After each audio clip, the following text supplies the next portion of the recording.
Meus irmãos, convido todos a abrirem a palavra do Senhor no primeiro livro da Bíblia, o livro de Gênesis, no capítulo 6, versículo 5.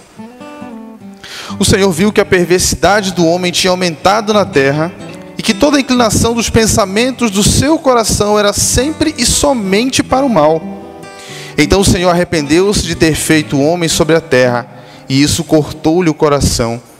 Disse o Senhor: farei desaparecer da face da terra o homem que criei, os homens e também os grandes animais e os pequenos, e as aves do céu. Arrependo-me de havê-los feito. A Noé, porém, o Senhor mostrou benevolência. Esta é a história da família de Noé.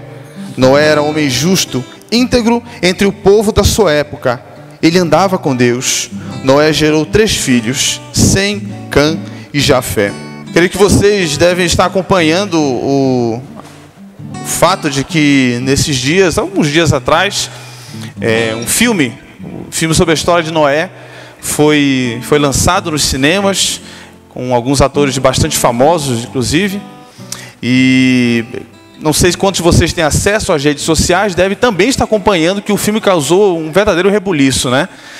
Muitas pessoas aí indignadas, muitas opiniões. Eu acompanhei algumas pela internet, alguns deles até as pessoas estavam discutindo de forma tão incisiva que quase chegaram a xingamentos, né? Alguns acharam que o filme deveria ser mais fiel à palavra de Deus, porque deveria contar sobre a história de Noé, e já que foi tirado da Bíblia, deveria ser fiel à Bíblia. Outros achavam que não, de que a arte é livre, então você não pode restringir a arte. Você tem que dar liberdade ao poeta, a licença poética ao diretor, para que ele trabalhe o conteúdo do filme. A realidade é que surgiram muitas opiniões, e das muitas opiniões que eu ouvi, talvez a mais sensata delas que eu tenho ouvido foi uma frase que eu achei muito interessante, que diz o seguinte: os crentes esperam fidelidade bíblica no cinema e esperam ser entretidos na igreja. Não é à toa que nossos dias eles estão cheios de inversões de valores, porque essa é a realidade. Nós queremos que aqui no púlpito, em muitas igrejas, o pregador conte piadas, conte histórias, passe filmes, mas nos cinemas as pessoas querem fidelidade bíblica. A realidade, queridos, é que muitas pessoas falaram bastante coisa sobre o filme. Até uma frase que eu achei também bastante engraçada. Teve um rapaz que disse assim: eu achei que o filme era sobre um personagem da Bíblia, mas não é. Ou seja, as pessoas estão esperando que o cinema as instrua segundo a palavra de Deus. E a realidade é que eu creio que o filme perdeu talvez uma oportunidade de falar acerca do personagem central da história. Na realidade, nós não podemos perder a perspectiva, e eu falo isso com muita frequência aqui na igreja, nós não podemos perder a perspectiva de quem é o personagem principal de toda a Bíblia. Nós não podemos perder a perspectiva de que Noé não é o personagem principal da sua própria história. Nós não podemos perder a perspectiva de que você não é o personagem principal da sua própria história. Não é à toa que o apóstolo Paulo falou aos Colossenses de que para ele, por meio dele, são todas as coisas, porque dele, por meio dele e para ele são todas as coisas, a ele, pois, eternamente a glória para todos sempre. Nós não podemos nos esquecer, meus irmãos, que o grande personagem, então, da história de Noé é o próprio Senhor Jesus. E é isso que nós falaremos hoje. Já tendo, então, a noção de que a Páscoa encerra, eu quero fazer apenas algumas descrições. Eu pretendo ser breve essa noite, fazendo apenas algumas descrições acerca de como nós podemos entender a palavra do Senhor, especialmente na história de Noé, e como relacioná-la com a pessoa de Jesus. Mas nós não podemos começar falando acerca de Noé. A realidade é que a história de Noé tem um contexto. Noé está inserido dentro de um contexto. Se você for olhar, a partir do capítulo 4, você vai ver que conta a história de um homem chamado Caim, que ele mata o seu irmão Abel. Os dois são filhos de Adão, o primeiro homem criado por Deus. Logo depois da queda, Caim mata o seu irmão Abel. E aí nós temos então, a partir do capítulo 5, aliás, a partir do capítulo 4, versículo 17, nós temos então a descendência de Caim. E nós vamos ver realmente uma descendência bastante problemática. Muitos homens ímpios, muitos homens que odiavam a Deus e viviam conforme a sua impiedade. Vai ser feita a descrição então de Caim e vai mencionar todos os descendentes, vários descendentes de Caim, inclusive um homem chamado Lameque, que se orgulha pelo fato de ter matado um rapaz porque o feriu e um jovem porque tinha pisado nele. Ele faz um cântico, ele faz um louvor e conta para as suas duas esposas que ele havia matado 2 homens por apenas uma bobagem. E essa então é a descendência de Caim. Mas o versículo também, a Bíblia também continua contando, a partir do versículo 25, acerca de que Adão teve mais um filho. E esse filho foi chamado de Sete. Sete teve um outro filho chamado Enos. E o texto então vai dizer que foi a partir de Enos que começou a ser invocado o nome do Senhor. E daí então nós vamos prosseguindo a leitura da Bíblia, nós vamos perceber a formação de 2 linhagens. Uma linhagem ao lado de Caim e uma linhagem ao lado de Sete. Uma linhagem ímpia e uma linhagem que andava com Deus. Inclusive, na linhagem de Sete existe um homem chamado Enoque, que tanto andou com Deus que após 365 anos ele foi tomado por Deus. Deus o tomou para si.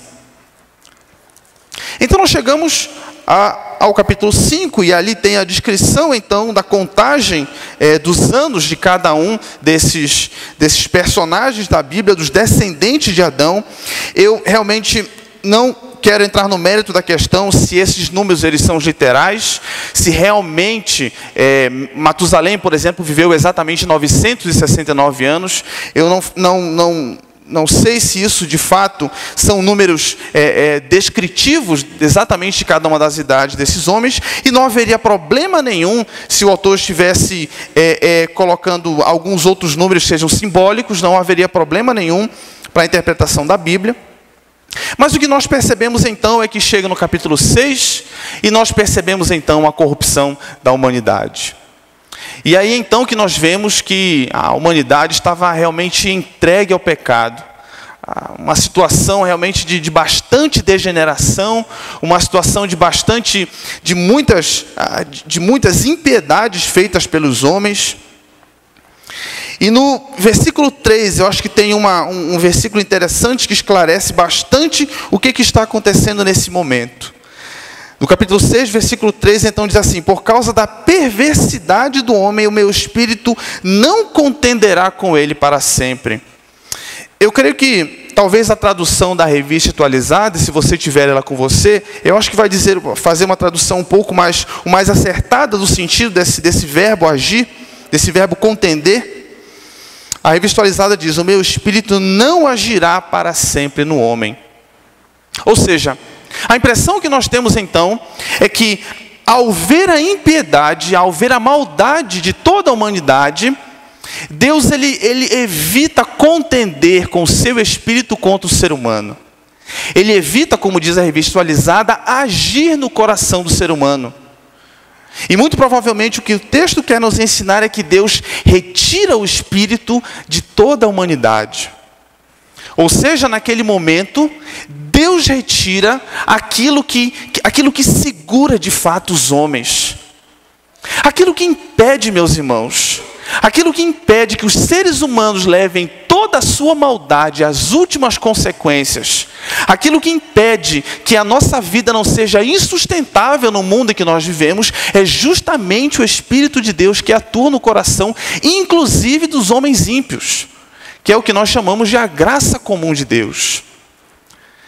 No momento em que Deus retira a sua graça da humanidade, os homens estão entregues a si mesmo. E não há nada pior nesse mundo, não há nada mais destrutível para o ser humano do que Deus tirar do ser humano a sua graça, Deus recolher a sua mão, Deus tirar dos homens o seu espírito. aí os homens estão entregues à sua própria vontade. Os homens estão entregues ao seu próprio coração. E se você acha que você deve seguir o seu coração, como dizem as novelas por aí, você está muito enganado. O seu coração é mau. E se não fosse por Cristo, você levaria todas as suas maldades às suas últimas consequências. É exatamente isso que o apóstolo Paulo fala em Romanos capítulo 1, versículo 24. Ele diz exatamente isso. Por isso, Deus os entregou à impureza sexual. Ou seja, em um determinado momento, Deus entrega os homens a si mesmo. O seu coração já está tão distante dele que Deus dá liberdade total ao ser humano de fazer o que de fato eles querem fazer. E nos nossos dias, meus irmãos, isso não é muito difícil de ser percebido. O fato é que os homens justamente querem isso. Os homens querem ser livres de Deus. Os homens querem se afastar cada vez mais de Deus. É por isso então que nós vemos que as abortistas, os movimentos abortistas dizem: o meu corpo são as minhas regras. Ou seja, Deus não tem nada a ver com isso. Os homossexuais falam coisas parecidas, ou os movimentos homossexuais dizem coisas parecidas. O amor precisa ser livre, inclusive do próprio Deus. Deus estabelece um padrão de sexualidade para a humanidade, mas os homens não querem isso. Os homens querem entregar o seu próprio coração aos seus próprios desejos sexuais e se entregam então às suas paixões. É nesse momento então que Deus olha para a humanidade, e eu infelizmente tenho problemas sérios aqui para resolver nesse texto, eu não tenho tempo para resolver esses problemas, como é o fato de que Deus arrependeu-se de ter criado o ser humano. Eu creio que isso faz parte de uma descrição humana acerca de Deus. Há outros problemas sérios a ser resolvidos, mas o que nós podemos resumir acerca dessa primeira parte do texto é justamente isso. O fato de que neste momento a humanidade está entregue a si mesma. A humanidade corrupta faz aquilo que o seu coração deseja. E novamente, eu creio que nós não estamos muito distante do que os homens são capazes realmente de fazer quando o Senhor lhe retira o espírito. A humanidade então precisa ser salva de si mesma. Afundada no pecado, na perversão, não havia uma oportunidade para os homens a não ser a sua condenação ou a sua redenção. Graças ao amor e à sua misericórdia, o Senhor opta pela redenção. E Ele então escolhe um homem para que, como representante de toda a história, de toda a humanidade, aliás, dos eleitos, Deus ele possa redimir a humanidade. Podemos, portanto, resumir a história de Noé como sendo a graciosa ação de Deus em redimir a humanidade por meio de um representante justo, por meio de quem ele estabeleceria a sua aliança. Nós vamos entender então, meus irmãos, nessa noite, que o primeiro ponto fala justamente sobre isso. Deus salva a humanidade por meio de um homem. Eu não estou usando o artigo indefinido. Eu não estou dizendo que é qualquer homem, eu estou dizendo em um número, que Deus salva a humanidade a partir de um único homem. Em meio a toda aquela perversidade, Deus resolve favorecer um único homem. Deus olha graciosamente para Noé. Noé, que significa literalmente descanso. Não é possível, na realidade, dizer se existia mais homens justos na terra, mas o que o texto nos leva a crer é que realmente a corrupção da humanidade já havia alcançado níveis tão assustadores que não era possível encontrar um único justo em toda a terra. Mas Deus encontra Noé e o chama, o vocaciona para ser o salvador da humanidade. É exatamente isso que diz o capítulo 6, versículos 11 e 12. Ora, a terra estava corrompida aos olhos de Deus e cheia de violência. Ao ver como a terra se corrompera, pois toda a humanidade havia se corrompido, ou havia corrompido a sua conduta. A realidade é que não é difícil, irmãos. Não é difícil que nós, inclusive, no nosso próprio momento, chegamos talvez algum dia em que seja difícil encontrar um único ser humano de quem Deus realmente se agrade. Foi exatamente isso que aconteceu no tempo de Noé. Foi exatamente isso que aconteceu, por exemplo, no tempo de Sodoma e Gomorra. A perversidade era tão grande que foi encontrado apenas um único homem, Ló. E Deus retira esse homem e destrói as duas cidades. Ou seja, irmãos, Deus então chama Noé para que construa uma arca, dá-lhe todas as instruções de como fazê-la. Aliás, essas instruções elas são bastante, perdi a palavra, mas elas são bastante livres, ou seja, não são específicas. Não são exatamente específicas. Deus coloca alguns números para Noé, ele deveria seguir esses padrões, mas não diz que forma deveria ter a arca. Diz apenas o seu tamanho. Pelo relato que vemos, o barco era realmente muito grande. Só de altura ele tinha 13 metros, é o que diz o texto. Ou seja, mais alto do que um prédio de 4 andares. E 135 metros de comprimento, ou seja, bem maior do que um campo de futebol que nós conhecemos.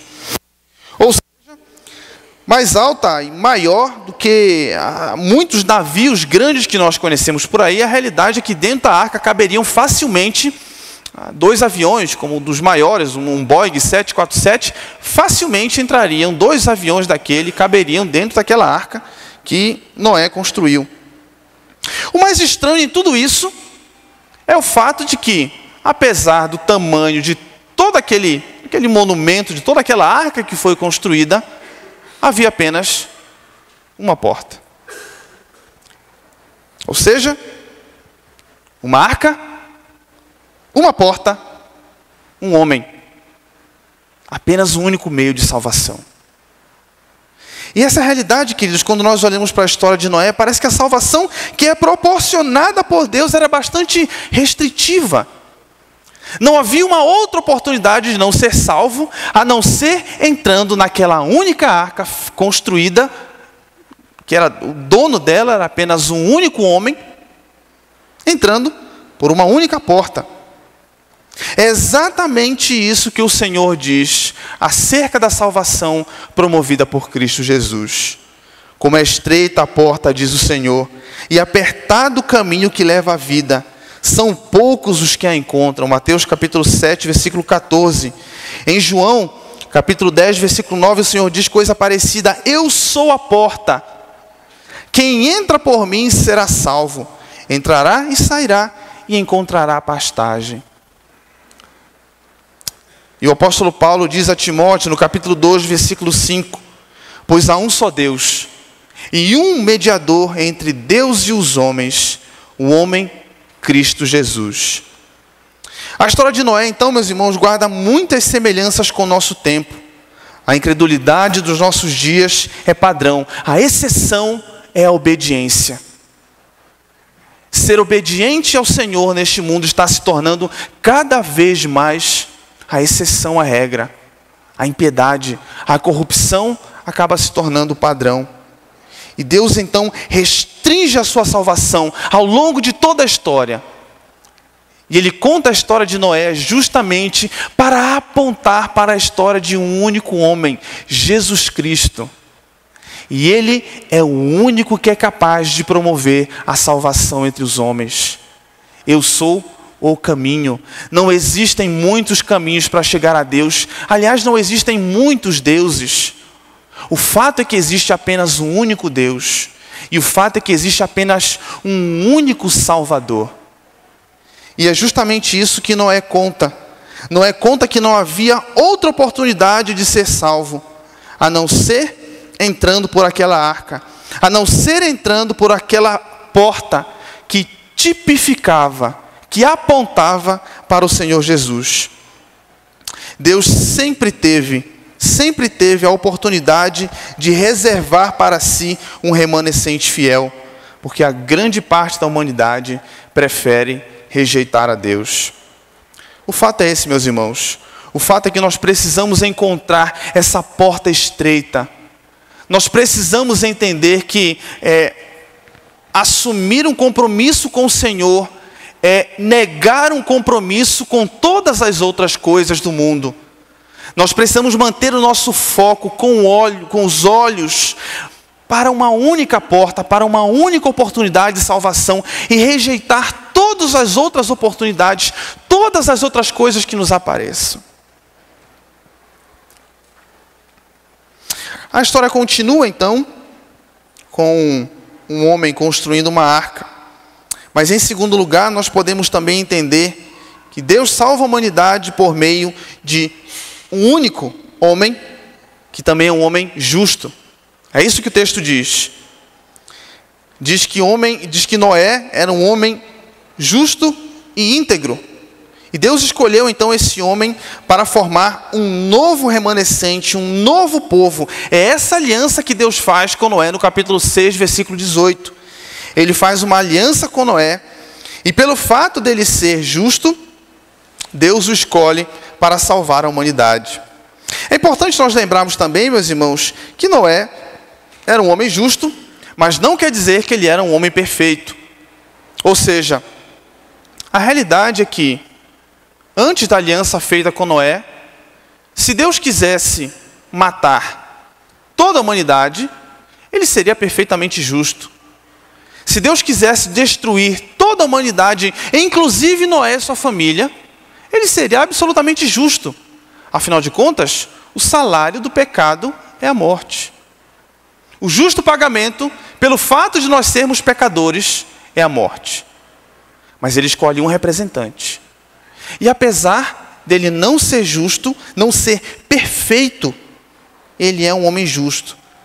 Noé então acha graça diante de Deus, isto é, Deus quis favorecer Noé, mesmo que ele fosse um justo, para que ele não morresse no dilúvio. Deus escolhe Noé em meio a toda aquela corrupção, porque um homem precisava ser encontrado. Assim como o homem que salvaria a humanidade na arca precisava ser um justo, assim também precisava ser o homem que salvaria a humanidade numa cruz. O fato, queridos, é que Noé não era um homem perfeito, mas Jesus é um homem perfeito. E Jesus é capaz de ser o nosso representante. Noé apenas apontava para um homem que, de fato, era perfeito. Mas, se Noé tinha pecados, o Senhor Jesus não tem. E aqui é uma questão de representatividade. A Bíblia, então, nos proporciona visões ao longo de toda a história de homens que foram levantados para serem representantes da humanidade. Noé é um deles. Moisés é um outro representante da humanidade. Lembre-se do fato de que quando toda a nação de Israel resolve construir para si um bezerro de ouro, Deus quer destruir todo o povo de Israel e começar uma nação a partir de Moisés. Moisés então nos representa. Ele ora ao Senhor e Deus então mantém a sua promessa, na verdade ele mantém o seu plano original, e ele salva a humanidade por causa da intercessão de Moisés. Vocês acham que a família de Noé foi salva pelo fato da sua justiça? Não. A família de Noé foi salva por causa de Noé. Vocês acham que todo o povo de Israel foi salvo por causa da sua justiça? Não. O povo de Israel foi salvo por causa da intercessão de Moisés. Ou seja, aqui é um conceito de representatividade. Assim como um homem no passado, Romanos capítulo 5 vai tratar justamente disso. Assim como um homem no passado, Adão, nos representou, e ele não foi capaz de ser fiel e obediente a Deus, e ele legou para todo o restante da sua descendência a corrupção da humanidade, Deus passa a eleger ao longo da história outros representantes.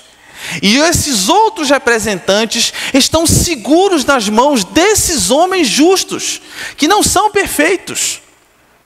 Até que vem o grande homem da história, até que vem o personagem principal de toda a história. O grande puritano no passado disse exatamente isso. A realidade é que ou você está pendurado em Adão, ou você está pendurado em Cristo. Não existe uma outra opção. Ou é Adão que te representa, ou é o Senhor Jesus que te representa. Os homens então são salvos, meus irmãos, não por causa da sua própria justiça, ou por qualquer outro motivo, mas porque um justo foi pregado naquela cruz, e ele tem poder então para justificar toda a humanidade. Todos aqueles que confiam por intermédio da fé nesse homem, confiando nessa promessa de que ele justificaria toda a humanidade, todos nós então estamos pendurados e somos representados pelo Senhor Jesus. A história então continua contando. E o dilúvio então, ao concluir a construção da arca, Noé entra na arca consigo e com a sua família. Ao todo, 8 pessoas. Além dessas 8 pessoas, todas as espécies de animais da terra. O texto diz: um animal de casais impuros e 7 animais puros. Porque ao final do dilúvio, esses 7 animais puros seriam comidos pela família de Noé. Outros permaneceriam, obviamente. Após todos entrarem na arca, o texto diz lá no capítulo 7, versículo 16, que Deus fecha a porta. Isso é um detalhe interessante. O fato de que quem fecha a porta não é Noé. Quem fecha a porta é Deus. Aliás, é algo interessante porque a NVI não conseguiu traduzir, eu creio que de uma forma mais apropriada, o sentido do texto original. Mas, se eu não me engano, a revista atualizada eu deveria ter anotado. Mas diz que, aqui, o Senhor fechou a porta, mas a revista atualizada diz: o Senhor fechou a porta após ele. Ou seja, a tradução da revista atualizada dá um sentido mais apropriado. Deus fecha a porta atrás dele.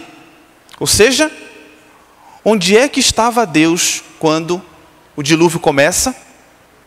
Deus estava dentro da arca. Enquanto toda a humanidade estava condenada a perecer, Deus estava com os seus. Deus estava com o remanescente fiel, os eleitos que deveriam permanecer, salvos pelo Senhor.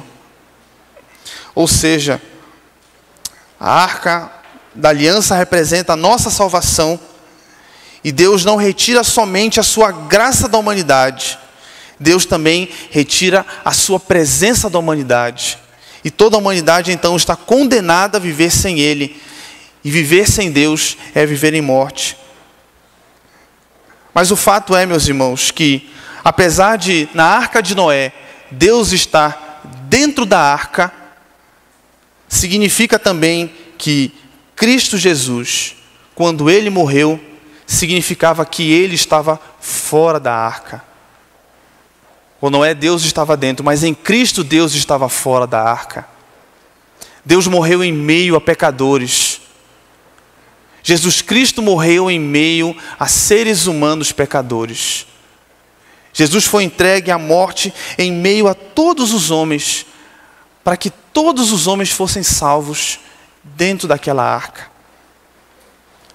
Mas o texto continua dizendo, e fala que Deus então fecha a porta da arca. E eu acho também isso interessante pelo fato de que quem fecha a porta da arca não é Noé, quem fecha a porta da arca é o próprio Senhor. E isso significa para nós que os que estavam de fora não poderiam entrar dentro da arca. Ou seja, Deus restringe a sua salvação para aqueles que estão dentro. Mas significa também que os que estão dentro da arca não podem sair. É a segurança do crente. Mesmo que por um momento de insanidade, alguém quisesse, dentre aqueles 8, quisesse sair para fora da arca, eles não poderiam. Porque quem havia fechado a porta era o Senhor. Quem garante a nossa salvação é o Senhor, meus irmãos. Mesmo que você, no momento de insanidade, perca essa perspectiva, quem o salva é o Senhor Jesus. Quem fecha a porta e quem garante a sua salvação é o próprio Senhor Jesus. O dilúvio então começa com a chuva, mas não somente ela. No capítulo 7, versículo 11, diz que todas as fontes das grandes profundezas jorraram, Isso parece que foi bem demonstrado no filme, porque a Bíblia diz que não somente veio água de cima, como veio água também debaixo da terra. E é por isso que então a água alagou todo o planeta Terra. Tanto é que o texto conta que passou até 7 metros o topo dos montes mais altos. E com o dilúvio, com a chuva, vem a condenação do ser humano. Mas dentro da arca estão protegidos Noé e toda a sua família. O texto diz então que o dilúvio dura 40 dias e 40 noites. Mas o texto também continua dizendo, capítulo 7, versículo 24, que a água cobriu a terra por 150 dias. E depois desses 150 dias, houve mais 150 dias, é o que diz o texto, até que a água começasse a baixar. Somando todos esses dias, mais o tempo em que Noé aguardou dentro da arca até que a chuva começasse, que foram 7 dias, somando mais os 40 dias de chuva, é provável que nós cheguemos a um número de 377 ou 371 dias que Noé, a sua família e todos os animais permaneceram dentro da arca. O que é certo é, pelo menos um ano, aquelas pessoas passaram dentro da arca. E de fato isso não deve ser uma sensação muito agradável, né? Dentro de uma arca com cheiro de animal e cocô de elefante e macaco azedo, enfim, deve ser um cheiro, né, insuportável. Um ano naquela condição, tendo que alimentar os animais e convivendo com, né, toda aquela sujeira, limpar a sujeira de todos aqueles bichos. Noé e sua família permanecem ali pelo menos um ano. Suportar dentro da arca, meus irmãos, não deve realmente ter sido muito fácil. Mas era a única opção. Não havia uma outra opção a não ser suportar o sofrimento de ficar ali dentro com aqueles bichos por pelo menos um ano. Mas não havia outra opção. Se dentro da arca tinha cheiro de bicho, fora da arca tinha cheiro de morte. E eu penso isso com relação à nossa própria salvação, queridos.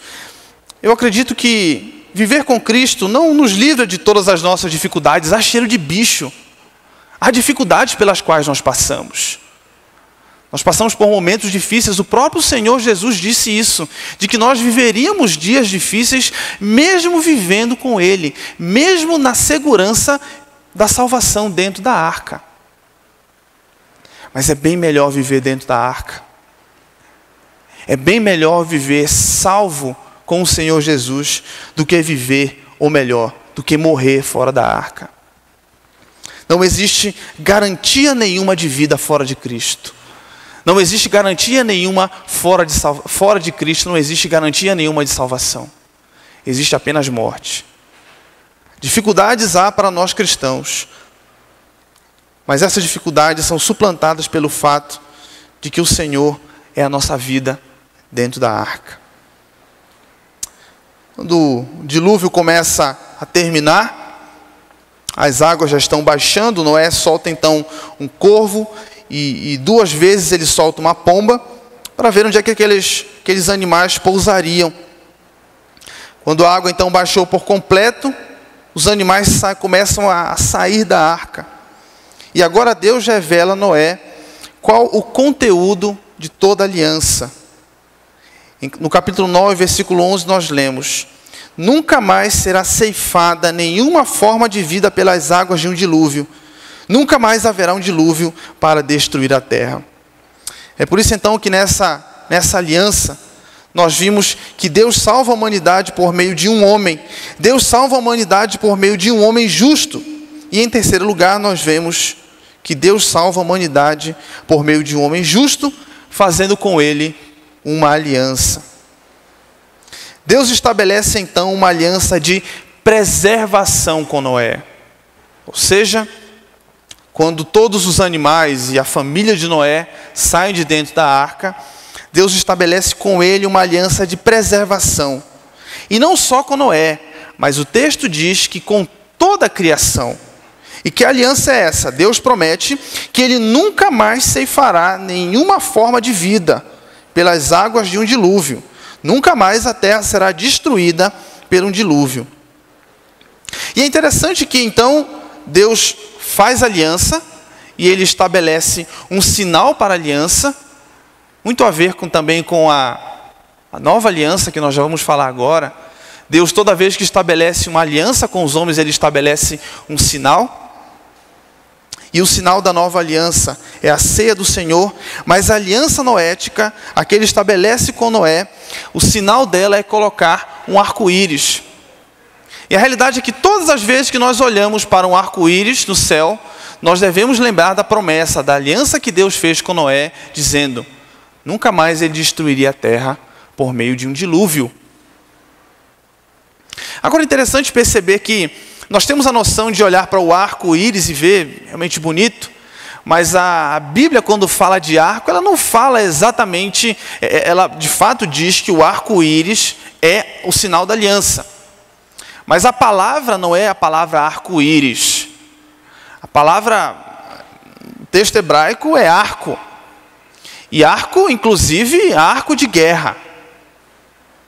Em outras referências da palavra de Deus, nós vamos perceber que a mesma palavra que ele usa para arco-íris, na verdade, é a palavra arco. Ou seja, o que Deus está dizendo por meio do sinal de colocar um arco nos céus, é que Deus estava baixando a guarda com a humanidade. Deus estava entregando por um momento as suas armas.